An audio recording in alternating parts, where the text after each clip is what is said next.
right, welcome back to the program. It's time right now to bring in my guest. We will be talking about fighting illicit financial flows in the country from the perspective of CIFCEN, I guess, because I don't want to begin to pronounce that mouthful.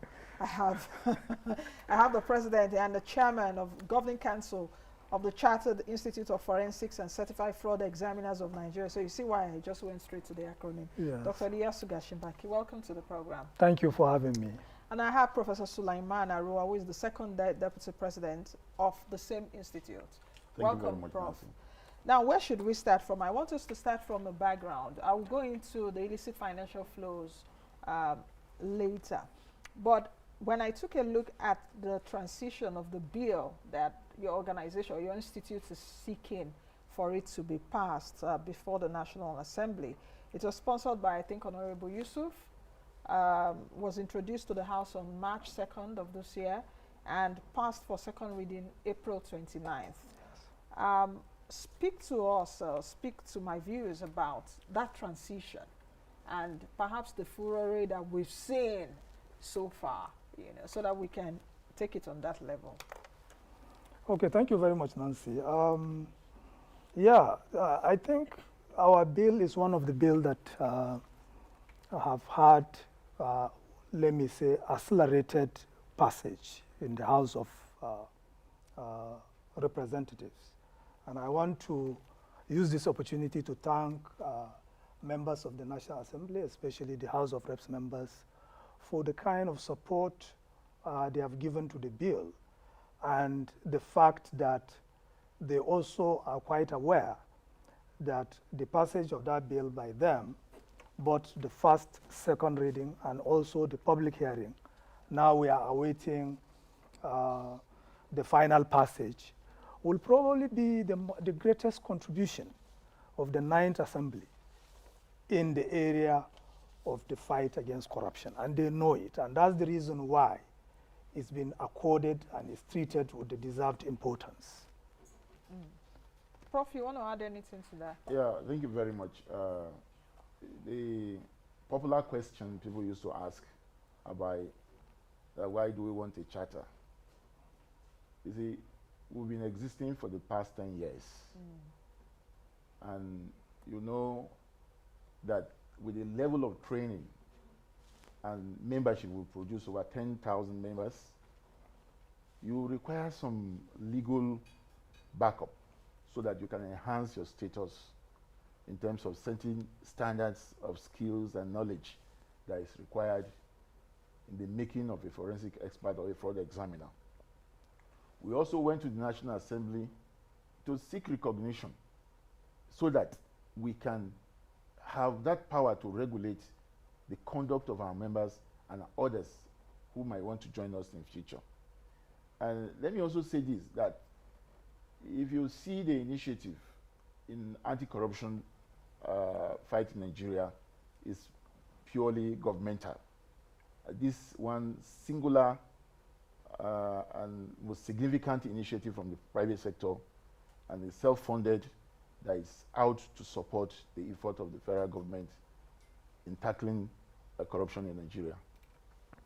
Okay, as you're seeking a legal framework to what you guys do, I'm also aware that there's the Chartered Institute of Forensic and Investigative Professionals of Nigeria that almost seemingly do what you guys do.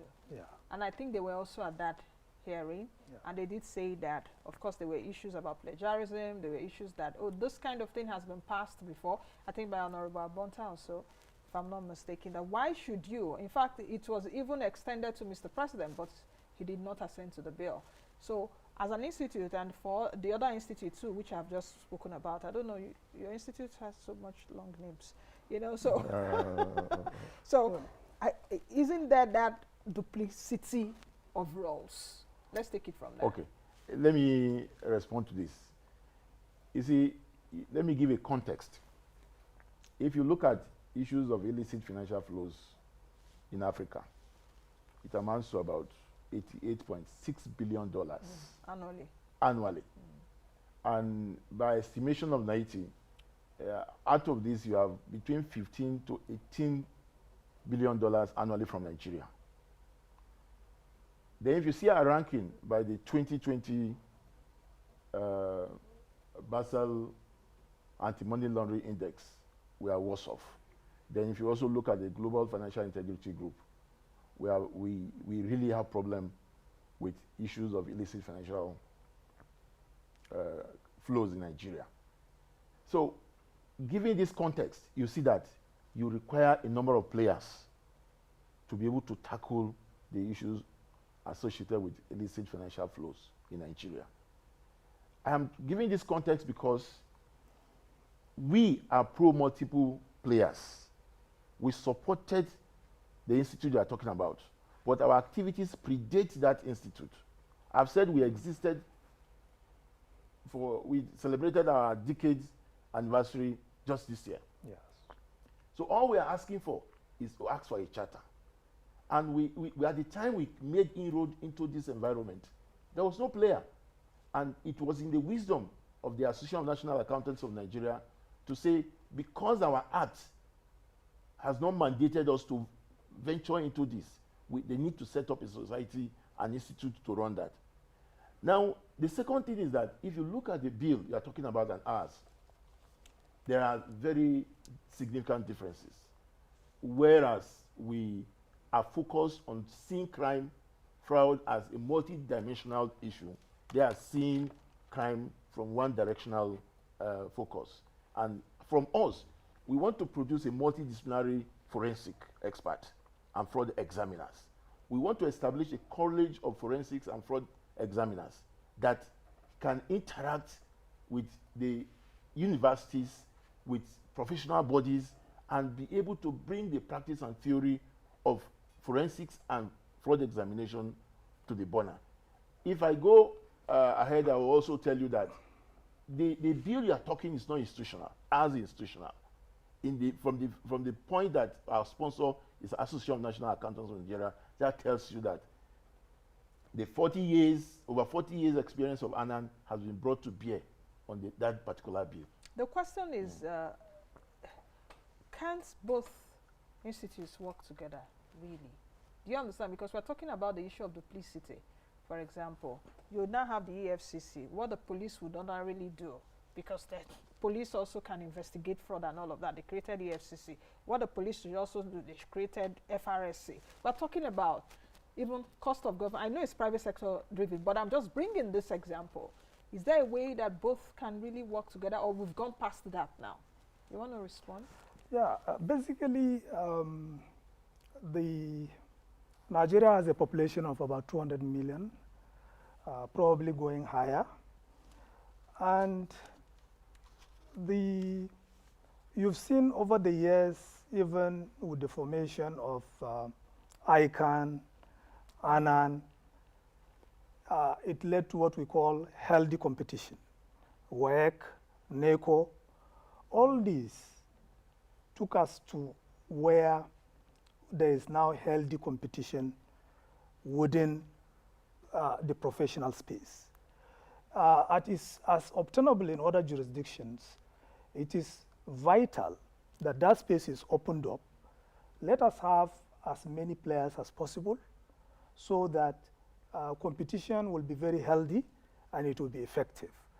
At this point in time, the society, the institute, we are not excluding the possibility of working with others. For example, even ICANN, who seemingly had a counter position on the bill. ICANN says that the objectives that you guys are seeking are already in the accounting profession, so forensics, fraud, and and I'm going and to. it cannot exist without a primary profession. Forensics and co cannot exist without the primary profession, which is accounting. Yes, so I will just explain that. So there's a need for Nigerians to understand that what we are offering is a platform that support healthy competition, that is developmental in nature, and that also the idea of either ICANN or any other person claiming that what we are doing is already in existence is not true. For example, the forensic accountant itself, even if you want to confine it to that, you have to do a bit of accounting, a bit of psychology, a bit of criminology, a bit of law. All these fused together is what makes a forensic accountant. And it is also Can it very stand alone? obvious. No, it can't. Okay, so What I'm saying, the forensic accountant, which of course, that is what ICANN is claiming that is part of their charter. We are saying that that is not known to law because there is nowhere in the ANAN charter or in the ICANN charter that they do forensic. Forensic is a specialized field of knowledge that combines different parts of different professions put together when you talk about the forensic accounting. But beyond forensic accounting itself, we have other areas of forensic that our institute cater for. So it's not just about forensic accounting that ICANN is talking about. And of course, why will ANAN, which is the sister professional body, promote this body since 10 years ago if it is injurious to the accounting profession? So of course it's not. What I want to know and I want to understand is that what will your institute do differently than what ICANN and ANAN are doing? Yes, Okay. Because that's what I'm saying. Yes, even though you said that it brings in snippets of every other profession, what are you guys going to be doing differently from what the investigative professionals are Okay, also doing? let me explain that. You see, Nigerians or everyone out there should not mistaken accounting for forensic experts or fraud examiners.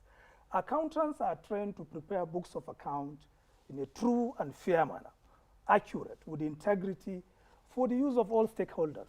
That's what we accountants are trained to do, and nothing more than that. So accountants, by their training, are not forensic experts. Accountants, by their training, are not fraud examiners. And with the quantum of the challenges we have, you can just, as Prof has said, we are talking about 15 to $18 billion in illicit financial flows in this country annually. That is almost, if you just use $15 billion, you are talking about almost 7 trillion plus, which is entirely almost half of the 13 trillion budget of FG. So it's monumental. We are talking about an issue that is threatening development, that is undermining growth in this country, that makes it impossible for Nigeria to achieve the 2030 SDG goals. The issues are very germane and fundamental that need to be tackled. So let me quickly say this. We should be developmental in our approach to seeing the views of growth of this country. Professional bodies should not be so steep to the past, so backward looking in the psyche of what they do. But rather, you can get to a certain stage as a professional body that you don't just look after your members, but you look at after the overall development of the country. Okay, so we've established that ICANN oppose the bill, ANAN, the sister organization, promoting this bill. Is there any hope, really? Is there any way or any chance that we can see both ICANN and ANAN coming together to promote this? Yes. You know? Let me say this very clearly. Number one, like Mr. President has just spoken, the charter of ANAN and ICANN has not given them the mandate, and I'm sure you are aware ICANN is approaching the National Assembly to insert forensic accounting in their bill because they are aware they don't have such mandate to do that. And ANAN, recognizing that 10 years ago established this institute, so that settles the matter that the capacity is not there.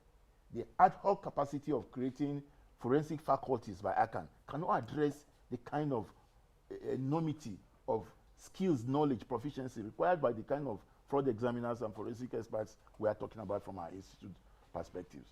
So I want to say that, yes, ANAN and ICANN are working together already. We have seen them working together recently in the tax environment.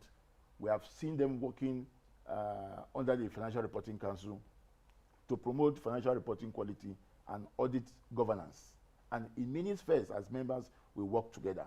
But I think the matter that you raised about working together harmoniously has to do with one, the old guards, the governance of the two bodies had other interests other than corporate interests. But as I'm talking, Annan, ICANN works together on many spheres. That they came to oppose this bill. For me, they didn't even oppose. What they were opposed to was that they were already attempting to bring forensic account into their bill. So they don't want to see somebody come into the realm, but they are wrong, because that environment is so large that we even pray that more players should come in. It brings collaboration, cooperation, but I can tell you in a But is there a space that they can bring it in? Is there anything stopping them from adding to what? Nothing stops them. Yes. We pray that they can do that. And if they do that, it brings a lot of healthy competition within the environment. And you leave the public to make a choice about the kind of institute profession that you want to patronize their service or you want to belong. Okay. So the space is open. Yes, and let me add to what Prof said. Currently, we have ICANN members on our board, and we have a lot of ICANN members as members of this institute. So what bothers me is the fact that somehow maybe the media or a particular interest group within ICANN does not even have a clear appreciation or understanding Maybe the of media, what the issues my are. community. Yes, because us now. Because, for but to an example, extent, I have an idea of what you guys are Yes. talking Yes, about. yes. let me do. add. And that's why we're doing this show today. Yes, and to just buttress this fact, ICANN is about 66 years today. Now, an organization that has existed for more than half a century should think developmental about how to develop Nigeria. It's not about training of accountants at this point in time. You have passed that stage. Yes. They have reached what we call a maturity stage in professionalism. That what is paramount is how do we move the Nigerian economy forward? And you cannot move this space forward if the space continue to be closed. And that is why maybe in the philosophical foundation of Annan and ICANN, Annan perhaps is looking at being a professional body from the development point of view. That is why they established the college. That is why they have established the Annan University. And now that is the same reason 10 years ago, in their own wisdom, decided to also establish the institute. So it doesn't make sense and it doesn't add up if the two accounting bodies in this country, one, 10 years ago, decided that forensic is a specialized area, fraud examination is a specialized area that should be given prominence.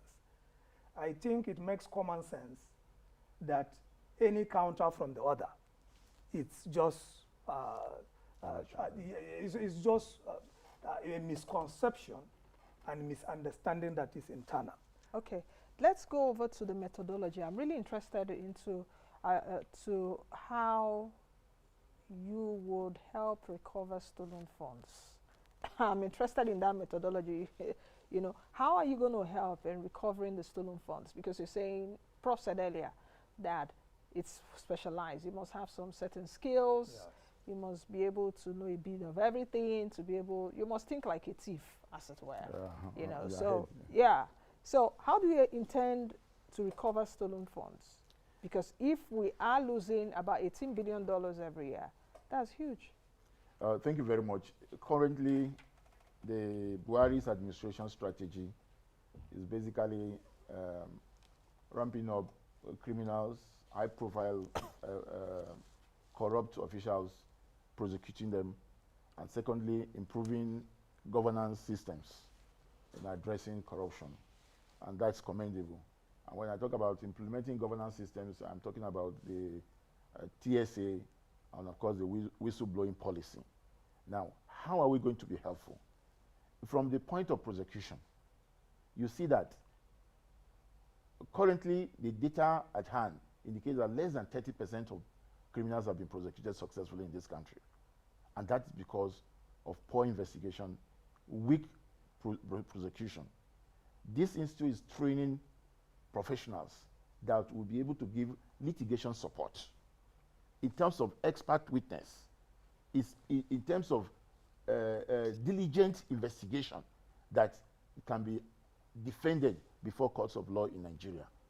And we are also helping to train people that can come as private investigators who can, when you have a whistleblowing policy, you should be able to train professionals that can do the job. It's not just a streetsman job to just come and blow whistle. You know your rights, you know your techniques, forensic techniques you should use to be able to bring up information that when you present that information before the government agency, it is credible. We are training people to do that. Yeah. Again, I want to say that the college we are establishing is going to handle the issue of forensic training, delivery, and research. As we are talking, no Nigerian university has successfully mounted either undergraduate or postgraduate program in this area, excepting, of course, National State University, Kefi, and University of Lagos that are running master's and diploma programs respectively. We want to engage universities through this institute to see that they can mount these programs and produce experts that can support the security agencies and anti-corruption agencies in dealing with this. So that's how you're going to, you will collaborate with law enforcement agencies, perhaps the EFCCs, the ICPCs of this world, and the DSS and co. And all of that. Yes, in addition, just to add to what Prof has said, because there's also this confusion that, maybe the Institute is competing with law enforcement agencies. That's not the case. It's collaboration. What we are doing is complementary, and the capacity support that we are going to provide is not just for the law enforcement agencies and tertiary institutions, but critical arms of government like the National Assembly. We will also be very deliberate in making sure that we prepare them for proper oversight functions and training of judges, even in the judiciary. There is a need to prepare them, because if you want to have the conviction rates to go up, while on one leg you have to do a lot from the law enforcement side, you have to do a lot also from the point of view of the judges, so that they understand the emerging issues, the current realities in the space of forensics and fraud examination. So you can see, when you combine all this together, there is no way that we will not push back the monumental illicit financial flows that goes around. And then again, don't forget, if we are talking about almost 15 to 18 billion dollars in illicit flows annually, would the African Continental Trade Free Trade Agreement now, with that zone coming into reality, you discover that that number will go up, because the cross-border, because illicit financial flow basically is moving money or capital across border illegally.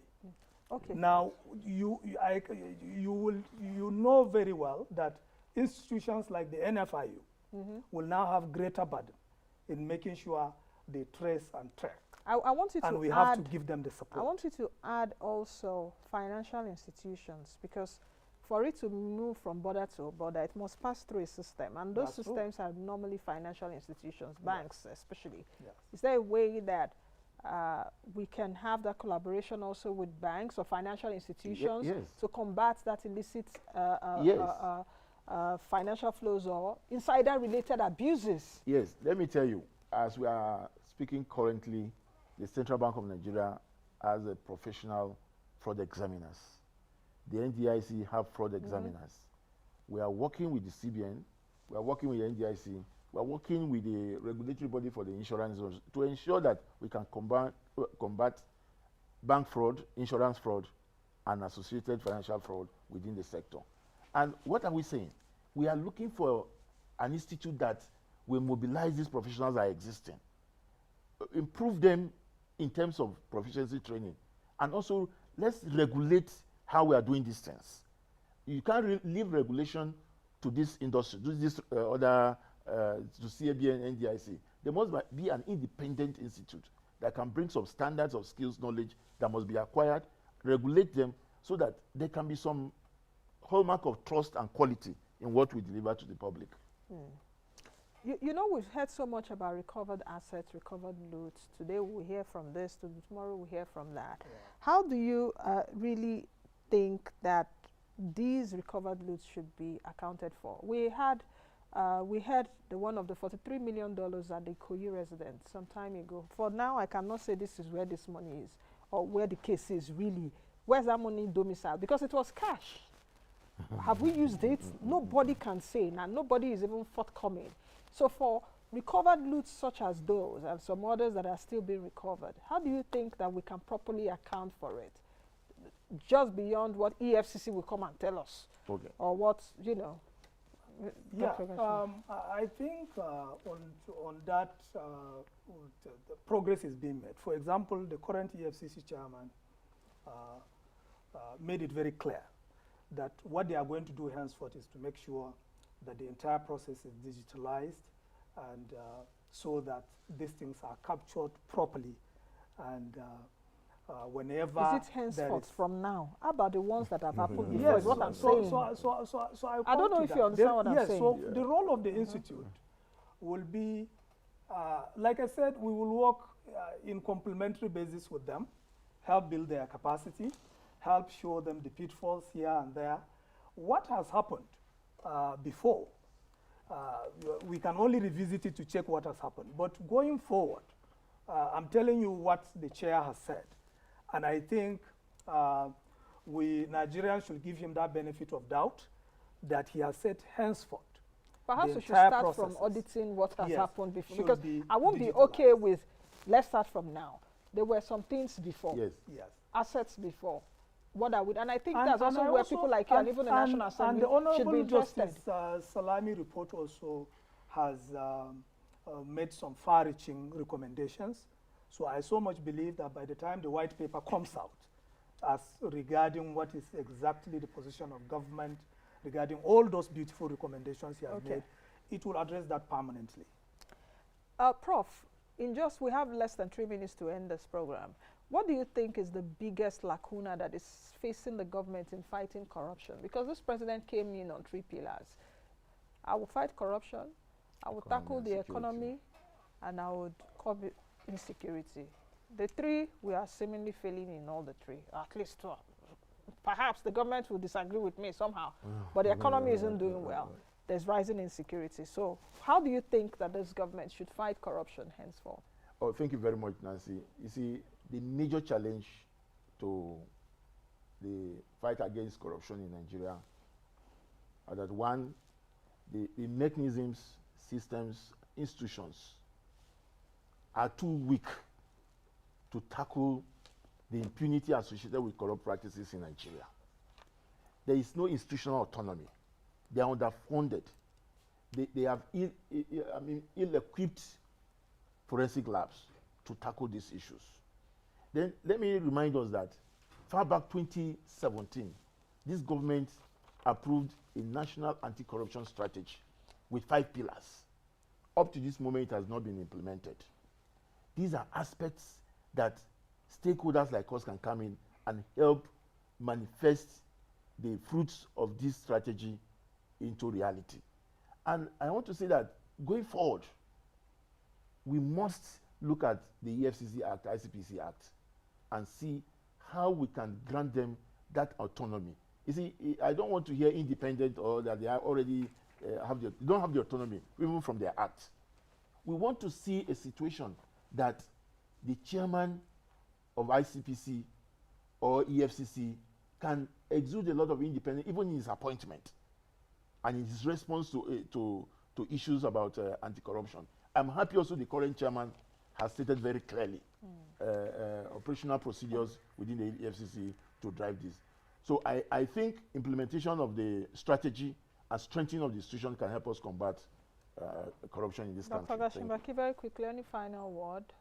Well, yes, the final word here is that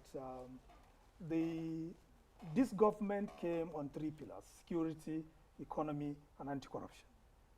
Now, the greatest takeaway by this government will be the passage of the Institute bill. Because it's one thing, with all the recoveries that we have made, they are just policies that with one executive order, you reverse it. And if we don't have another president that is so committed to anti-corruption and the follow-up on these recoveries, we'll go back to square one. How do you then ensure that there is continuity? Is by institutionalizing the process. What is the fundamental way of institutionalizing that process? Is by passing the charter of the Institute. Because when you do that, you now have an independent, self-accounting, self-funded, self-regulated professional body that is charged with training forensic specialists and fraud examiners that will complement the effort of law enforcement agencies, the judiciary, the National Assembly, the private sector, and the financial institutions. Okay. And perhaps for my community also come.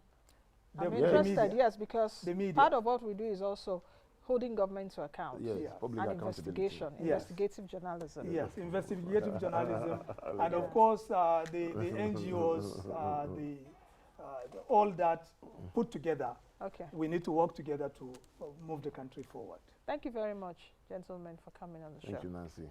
Our pleasure. All right, I've been Thank speaking you. with Dr. Gashinbaki, who is the President and Chairman, Governing Council, Chartered Institute of Forensics and Certified Fraud Examiners of Nigeria. Also joining me today is Professor Sulaiman Aruwa, the second Deputy President of the same institute, Chartered Institute of Forensics and Certified Fraud Examiners of Nigeria. That's the much we can take on today's edition of the program. Thank you all for joining us. Please keep a date with us again tomorrow, God willing. I am Nancy Naji. Be the best you can be and be the change that you want to see. Have a fantastic day. Bye now.